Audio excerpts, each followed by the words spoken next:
Hordoftoota keenyaa gaafiif deebiin keenya akkuma itti fufetti jira maatii Kuush 5 show qophiilee adda addaatii fi gaafiilee bohaarsaa diraamaa waanuma kamiyyuu kan isin biraan ga'u miidiyaan kun kan keessanii ammas gaafiin keenya ittuma fufa. Mee Mahammad waa'ee irreechaa kanarratti maal jetta? Irreecha baranaa kana bara darbee akka gaariitti irreeffatamee ture inni bara kanaa hoo akkam fakkaatame maal jetta? Irreechi bara kanaa ka bara dabreetirraa addaayyuu. Akkamittiin bareeda. Hayyoonni gadaa jechuudha waa'ee kanarratti marii guddaa taasisaa jiran. Sababoonni toorri miidiyaa kunii jechuudha baay'ee oowwaa jira jechuudha. San malees jechuudha hawaasni naannoo baadiyyaatti argaman qophii isaanii xumuranii jiran. Maaliif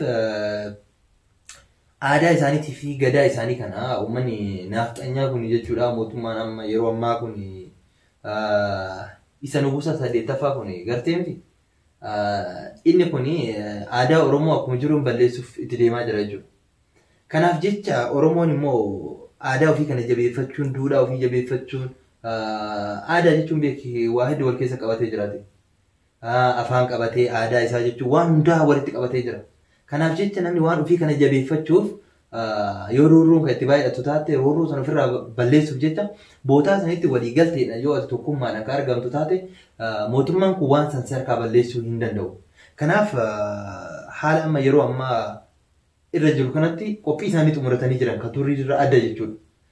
Mootummaan waraana isaatii miti waraana fedhee yoo kan gabbuusu taate waan kana ni dhoorga jettee maayyuu hin shakkin. Maaliif Oromoo jechuun nama waan ofii murteeffachuu danda'u jechuudha. Namni immoo gadaa aadaa isaa waan inni itti dhaqeetiin waaqa itti kadhatu bootaa san jechuun beekee bootaa waaqa isaa itti kadhatu. Waaqa itti kadhachuu jechuun immoo bishaan sanitti amanaa miti. Wanti bootaa bishaan sanitti wal ga'u bootaa itti wal ga'an takka garte bootaa sanitti wal ga'aniitiin waaqa uumaa waaqa bishaan kana uumte waaqa gaara uumte waaqa immoo dachee tana marga kana biqilche jedheeti waaqa kadhata. Kanaafuu waan akkanaa kana nuu ta'e bootaa Oromoon itti wal ga'u jechuudha. Odaa fi bootaa malkaa tulluu bootaa itti baan gartee kun sirna duraanii san keessatti akka amma biyya kanatti nuti jechuudha yoggaa wal ga'u nu ka saalaa kireeffannaa miti galma jechuudha bootaa galma wayii kireeffannee achitti yaada dabarfanna. Maaliif sirna san keessatti yeroo durii san keessatti immoo bootaan akka saalaatii fi manneen gurguddaan ijaarame hin jiru jechuudha. Kanaaf bootaan isaan itti wal ga'an bootaa gartee bishaan ciisuu fi bootaa gaara ol ka'u akkuma beekamu odaa jalatti wal ga'an. Kanaafuu bootaa wal geetti jechuudha. Kun bootaa Oromoon itti wal ga'e waaqa isaatti kadhatu jechuudha. Malee wanni waaqeffatan bakka sana osoo hin taane bakka ichi kan uummanni Oromoo hundi itti wal gahee waaqa isaatti kadhatu. Waaqa qulqulluu itti kadhatudha. Tole mee Finfinnee seenuun dhoowwaadhaa jiru. Irreechi kun ammoo hora Arsadee fi Finfinneetti ammoo ni irreeffatama jettee yaadda? Dhibbaan dhibbatti ni irreeffama. Finfinneen tun eessa jirti? Dachee Oromiyaa keessa jirti. Ati immoo dachee Oromiyaa jechuun fakkeenya jechuudha. Ani karaa biraatti dhufeetiin bootaa amma fakkeenya istiidiyoo kee kana jechuudha. Istiidiyoo kee kana dhufeetiin yoo keessa qubadhee jiraadhu taate simmoo asii si baasee jechuudha gara biraa yoo jiraattu taate. Istiidiyoo ati dur na seensifte gartee sin na seensisee beek istiidiyoo kana keessa. Istiidiyoo ati na seensifte kana keessa seenee ati bahiin immoo waan jirtu miti. Itti fayyadamtaa qixa itti fayyadamuu qabda. Siin atiin anaa as keette kana immoo si wajji qixa itti fayyadamuu qaba. Maaliif kun amantee bootaa kana na keette waan ta'eef. Yoo akkas hin taane immoo anumatti bu'uu qaba malee ati akkamitti mana kee gadhiistee akkamitti baatare. Tole mee akkaataa itti amma ilmaan nafxanyaa yookaan faradoon Amaaraadhaa itti jiran kanatti hiree Oromoodhaa hidhaatu murteessaa jedhan. Hidhaniiti hiree murteessuuf garuu irreecha kanarratti irreechi hiree Oromooti moo irree Oromooti? Kuni hiree Oromooti miti irree Oromooti malee. Irreechi. Irreechi irreedha wanti jedhameef maal beektaa? Tokkummaadha jechuudha. Amma fakkeenya anaafisitti jechuudha. Amma fakkeenya dhiisii anaafisiyyuu harka kana yoo harka mirgaa kana qabaanne tokkicha yoo kana qabaadhe immoo irreen qabu jechuudha. Yoo kana qabaadhe waan harka kanaan dadhabe harka kanaan ni qaba jechuudha. Kanaaf Oromoon wanti irreechi irree isaa ta'eef maali bootaa sanitti wal gaaniitiin tokko ta'anii jabaatanii jechuudha wal jabeessan. Kanaaf irreecha jechuun irree isaaniiti malee hiree isaanii waan murteessuuti. Tole mee irreechi hiree Oromoo osoo hin taane irree Oromooti dhibbumaan dhibbatti itti amantee dubbattee jirta. Mee hordoftoota keenyaa fi kanneen miidiyaa keenya bakka adda addaa biyyoota biraa keessa ta'anii daawwatan kanaaf waa'ee irreechaa kana akkamitti dhaamtan?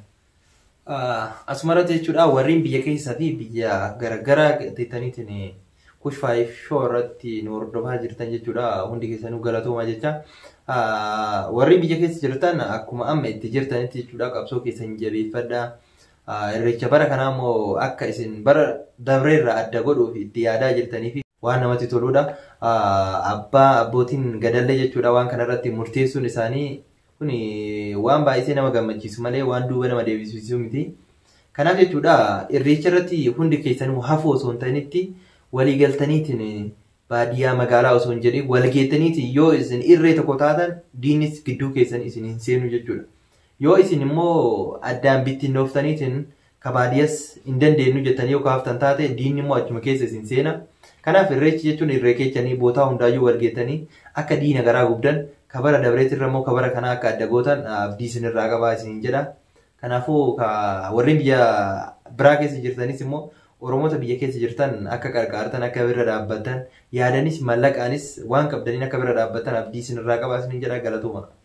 Tole hordoftoota keenya Kush 5 show miidiyaa walabaaf miidiyaa kan keessanii akkanuma gaafiif deebii diraamaa waan adda addaa qabatee dhimma dantaa Oromoo kamiirrayyuu ganamaaf galgala sa'a 24 kan waqtaawaa ta'e oduulee idil addunyaa oduu addaa oduu ijoo tamsaasa kallattii kamiiniyyuu kan isin biraan gahu miidiyaan Kush 5 show miidiyaa keessan gama xumura gaafiif deebii keenyaatti xumura irrattan waan tokko kasi gaafadhu qaba. Harmeen ta'e abjuudhaan waan siin jette qabdu jedhu keessoodhaan dubbii adda addaatti ka'ee jira. Waan kana immoo irra darbuunis natti ulfaate. Waa baay'ee si gaafadhee gaafiin keenyaas yeroo nutti dheeratus mee hanga daqiiqaa muraasaa takka waa'ee harmeen ta'e itti si eebbifte kana maal jettee si eebbifte maal irratti si eebbifte? Kana jechuun dhugaadha haati namaa jechuudha nama kamuyyuu ni eebbisti abjuu isaas jechuudha abduratti waan gaarii tokko hawwitiif jechuudha. Haadha namaa jechuun beeki abjuu kee akka si guddatu taasisti.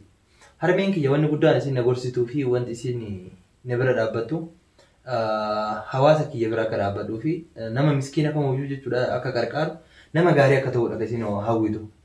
Yookiin akka aangoo qabadhu akka waan tokko akka jedhu miti isin na gorsitu. Abbaa kiyyallee immoo akka ani kabajuu fi yeroo makamuu immoo kabajaa abbaa kiyyaaf akka kabaadhudha isin na gorsitu. Dursa jechuudha anaaf osoo hin ta'in abbaa keetiif kabajaa godhadhu. Oromoo jechuun haadhanii waamamu beeki. Haati sun haga beektii dandeettii osoo qabaattee qabeenyas yoo qabaattee beekamtiis osoo qabaattu taate haadhanii waamamu Oromoo biratti abbaadhaan waamama. Yoo abbaan sun laafaa ta'e laafaa sanii waamamta malee haadhatee jabduu saniin waamamtu jechuudha. Kanaaf kabajaan haati siyaanaaf qabdu jechuudha kabajaa guddaadha. Rabbiin jaalataan haa gammachiisu. Dhugaa dubbachuudhaaf isirraa waa hedduun bare jechuudha. Namoota akka kabajuu namoota akka qarqaaruu keessattuu jechuudha nama rakkataa bira akka dhaabadhu hedduu barumsa guddaa naaf taate kabajaa nama kamuufiyyuu akka qabu gorsa isin naa taasise keessadha yeroo hundaan hin yaadadha waan ta'eef isillee rabbi jaalataan haa gammachiisu kanumaan sin jedha. Tole mee isuma kanaan wal qabatee waa malee sin gaafanne sabattanya nugus ka jedhaniin kun nugusa torbaffaa kan of jiree of yaame haadha kootu na eebbisee mootii koo naan jetti nugusa koo naan jetti ati nugusa torbaffaadha naan jetti waan jedhuuf akkaataa harmeen teetti eebbifteef akkaataa harmeen nugusa torbaffaa kanatti eebbiftetu faallaa natti gale. Wanti sana keessa haroon haramayaadha. Gaafa ani mootummaa ta'erraayin haroon bara dheeraa goggogee deebi'ee jiyyee bishaanis bu'ee namni akka barbaadetti dhiqataa jedha nugusni torbaffaan kun. Du'aayin akkasii sun isin naqqabneesi? Du'aayin akkanaa kun waan du'aayin addaa jechuudha kun erga inni karaa aangoo dhufee osoo hin ta'initti yoo ka yaadattu taate jechuudha rabbiin beeku mujisaa tokko tokko si agarsiisa beeku. Odaan ka'ee baatu jira yeroo qabsoon Oromoo keessa jirtu sanitti jechuudha. Odaa jigee gartee odaa jigee waggaa dheeraa ture fa'aatu ka'eetu jira. Boota garagaraatitti immoo fardi akka gaangeen akka itti dhalte fa'aatu jira. Akka bishaan haramaa deebi'uun kun beeki haqa uummanni Oromoo qabu san gartee ka diimi duraan rakkoo uummata keenya irra geessisee tokkoffaa waliigaltee dhabuu uummanni keenya walitti bu'u rabbiin muujizaa itti buuse malee kanas uummata keenya ka beelaa fi waan garaagaraatiin dheebuun rakkataa jiruuf rabbiin deebisee bishaan san deebise malee yookiin inni rabbii miti ka waan san dhageetiin yookiin inni nama addaa tokko miti. Namni tokkoffaan jechuudha nama jechuun rabbiin irraa qeebalu akkami nama qulqulluu garte nama hundarraa bilisa ta'e. Isa jechuun bar nama dhiiga Oromootiin harki isaa xuraawee jedhe. Namni dhiiga Oromootiin xuraa'e tokko gubbaa kana irratti miti jalatti miti gubbaa kana irratti jechuudha jireenya kee gaariin jiraatu. Yoo dhiigni namaa si harka jiraate jechuudha matallee ittiin dalagu jechuudha. Kaayyoo qabdu fakkeenya dalagaa kee dhiistee dalagaa nama biraa fa'aa keessa seentaa jechuudha. Fakkeenya argisu taate torbee dabre keessa waan nama ajaa'ibsiisu.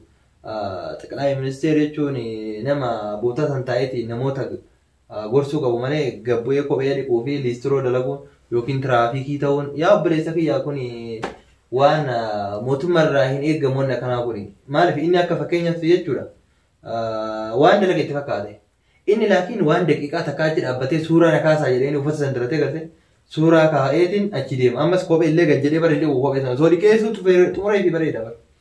Fakkeenya kophee mucayyoo sana erga eegalee osoo dhiqee fi xumuree jedhe dalagate eegalee suuraa akkasitti ka'uun suni boota lukkuutti horsiisan dhaqanii suuraa ka'uun kun nugusni Torbaffaadha. haati nama eebbistee waan akkasii yoo kataa addaate ka natti haafuu ishuu kun eebbi akkanaa kun. Tole mee kanumaan wal qabatee waan an hojjedhu kanarratti hojiin kiyya hojii boonsaadha waaqni illee na gargaaraa jira. Sabatanyaa nugus kan jedhaniin kun waan an hojjedhu kanarratti waaqni illee na gargaaraa jira. Nama ajjeesaa waaqni kan nama gargaaru kun ammoo raajiidha. Haa ta'u mootii afaan lamaan barreessu argitanii beektanii kanaan dura.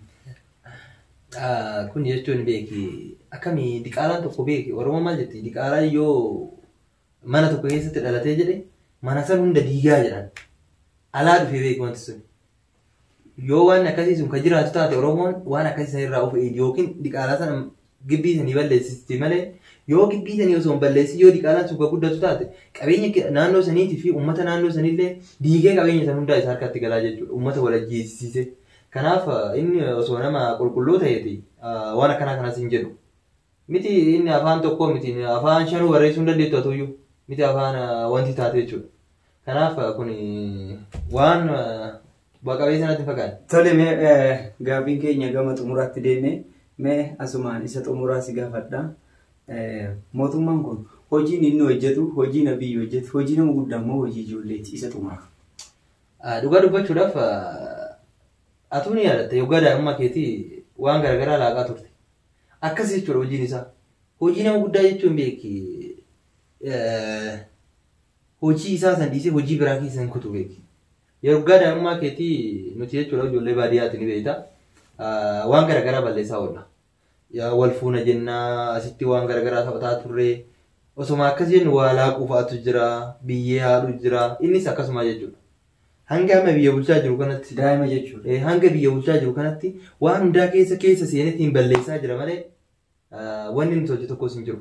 Ufdurattis immoo hin tolchus. Asirratti wanti si dabaluu qabu dhiifama isaatiillee nutti dheeratee jira.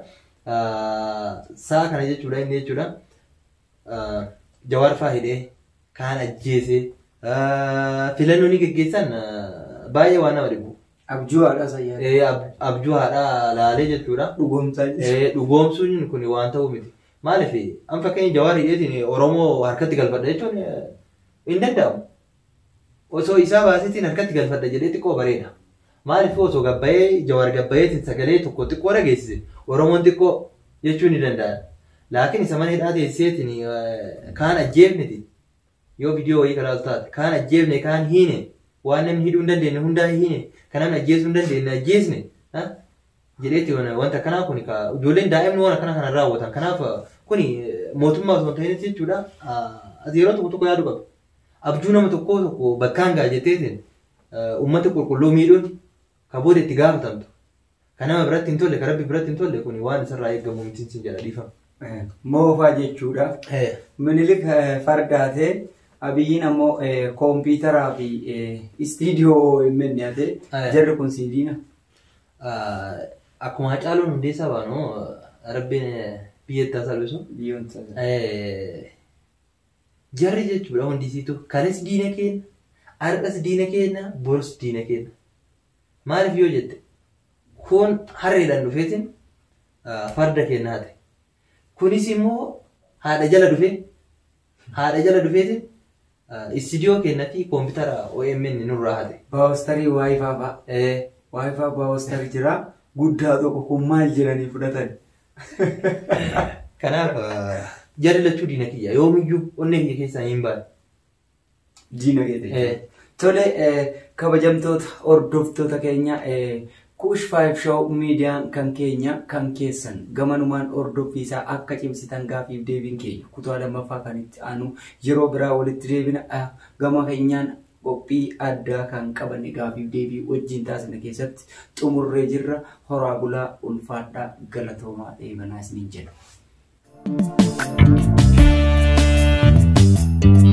Amalli kee kumaatama akkamsi godhu jijjiiramtuu harka keen fuudhu harki keetu danuu qaba siin dhiibba.